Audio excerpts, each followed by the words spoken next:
My name's Joe Wiktorowicz, and welcome to Allied TV. Moving can be difficult and stressful any time of year. But did you know that certain times are better than others? If your schedule is flexible and you want to avoid peak busy times for moving companies and save yourself some extra costs, there are several factors you need to keep in mind. Today we're going to look at the ideal time of year and time of month to consider when moving, as well as several other factors to look at before deciding the best time for your move. So let's get started. When planning out your moving day, keep in mind that the more flexible you are in terms of the date you would like to move, the better. This will ensure that you're able to avoid the busy season and reduce costs associated with the move. So when's the best time of year to move? Most companies will tell you either in the spring or fall. This is the time that movers are usually less busy and will most likely be able to offer you a better rate on your move.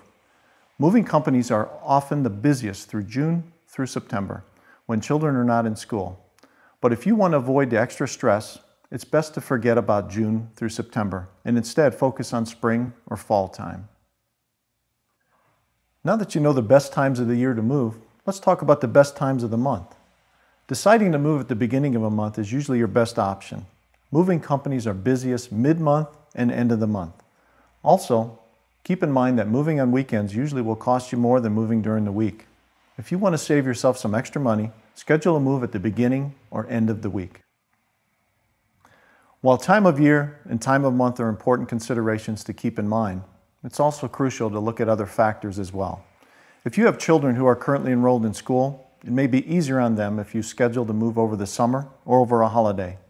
Although this will be a busy time for moving companies, it may help reduce stress on your children.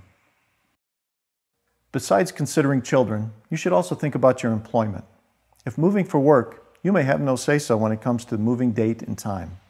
Be sure to coordinate with your employer to find the best option for both of you. Another factor to keep in mind is the availability to move into your new home and when you're required to be out of your old one.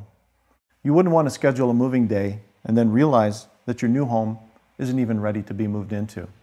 It's best to check both of these dates beforehand. Now that you know the moving factors to keep in mind, let's talk about how far in advance you should schedule your move. Selecting a moving company should be done as far in advance as possible.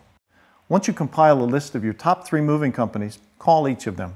Receive in-home estimates and choose which one you think is best for your move. Coordinate with the company and be sure to have your final moving date set at least 6 weeks in advance.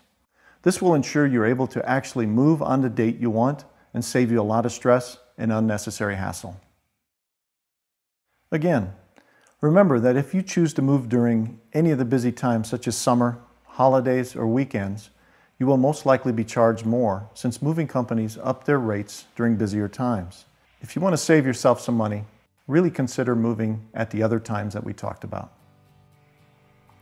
So now that you understand the best times to schedule your move, start calling companies and schedule your move today. Thanks for watching Allied TV. I'm Joe Wiktorowicz, wishing you a safe and easy move.